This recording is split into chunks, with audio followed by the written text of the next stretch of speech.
Everybody. Time for another installment on the story of Elijah. This will be part 7, and I want to call this The Sun Sets on Baal. And I quote, "Now therefore send and gather to me all Israel unto Mount Carmel, and the prophets of Baal 450, and the prophets of the groves 400, which eat at Jezebel's table." So Ahab sent unto all the children of Israel, and gathered the prophets together unto Mount Carmel. And Elijah came unto all the people and said, How long will you halt between two opinions? If the Lord be God, follow him. But if Baal, then follow him. And the people answered him not a word. 1 Kings 18:19-21. The time had come for the moment of truth for the apostate nation of Israel. God had raised up Elijah to bring the nation to this very point of decision. Would they continue to serve Baal, or would Israel return unto the Lord her God? Now, what is Baalism? Baalism was the religion of Canaan, which was supplanted when God sent the Hebrews into the promised land with instruction to destroy everything that had anything to do with Baal and his consort Ashtaroth. Any idols, groves, priests, altars, or worshippers of Baal were all to either be destroyed or driven out of the promised land and uprooted without any hesitation. Baal and Ashtaroth were fertility gods, and the worship of them involved every imaginable perverted sexual practice, including human sacrifice, incest, and bestiality. Baalism expresses itself politically through the absolute rule of the state. Remember that by the time of Elijah, Israel had gone from the split shortly after the reign of Solomon, in which at that time they, in practice, had the only true religion, onto a new state religion invented by Jeroboam, which was the worship of two golden calves representing Yahweh, and a completely new priesthood with new feasts appointed by the king to serve them. And finally, through Jezebel, they descended into Baalism. She brought it because her father was a priest of Baal. They had reverted back to the pre-conquest religion of Canaan, as though Moses and Joshua had never even happened. That's what's really sick about this. It's almost like the devil trying to undo the book of Joshua. Okay, there were 450 prophets of Baal and 400 prophets of Ashtaroth. Many of these were castrated men or homosexuals, temple prostitutes, men and women, who were completely sold out to Baal, which means, the word Baal means Lord or husband. Notice that Elijah demands a choice of the people. If the Lord is God, follow him. Or if Baal is God, follow him. And then he asks the question, why halt between two opinions? In other words, go all in or all out. Then said Elijah unto the people, I, even I, only remain a prophet of the Lord. But Baal's prophets are 450 men. Let them therefore give us 2 bullocks, and let them choose 1 bullock for themselves, and cut in pieces, and lay it on wood, and put no fire under, and I'll dress the other bullock, and lay it on wood, and put no fire under. And you call on the name of your gods, and I'll call on the name of the Lord, and the God that answers by fire, let him be God. And all the people answered and said, It is well spoken.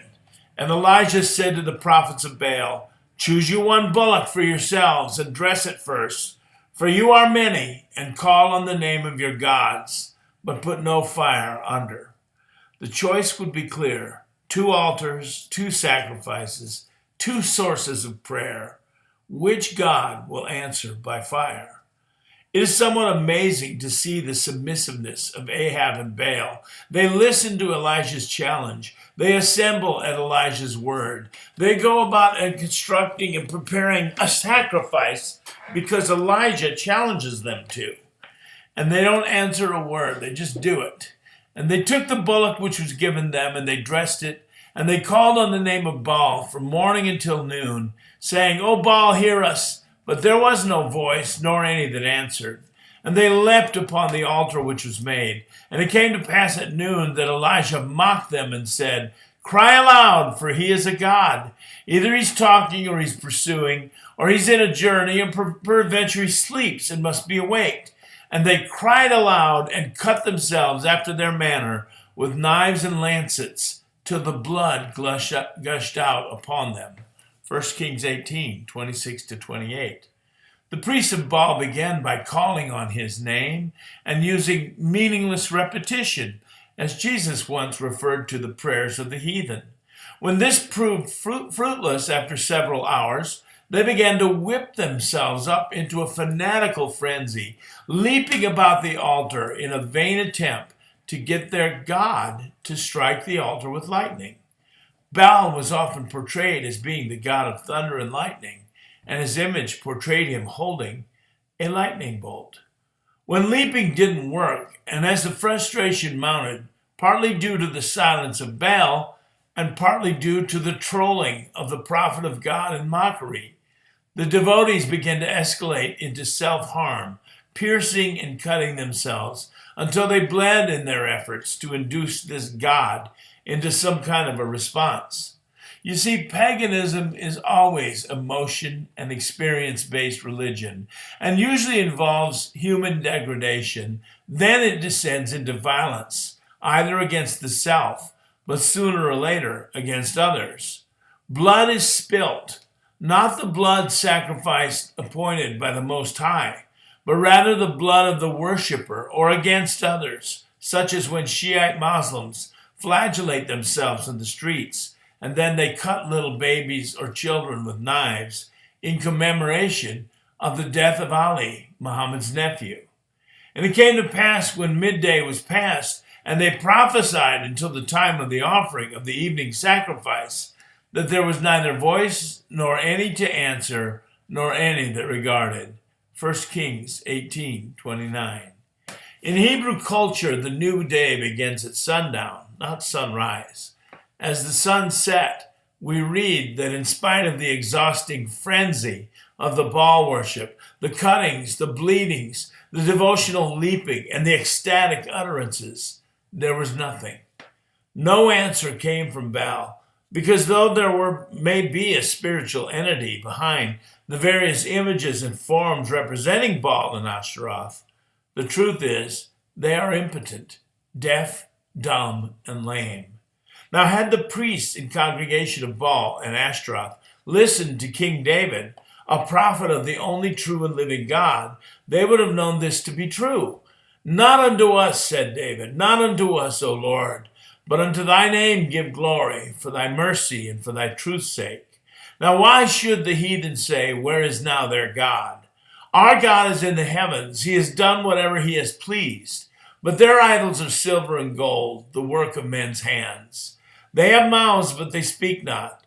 Eyes have they, but they see not. They have ears, but they hear not. Noses have they, but they smell not. They have hands, but they handle not. Feet have they, but they walk not. Neither speak they through their throat. They that make them are like unto them, and so is everyone that trusts in them. Psalm 115, 1-8. Now thus did the sun begin to set that day on Mount Carmel.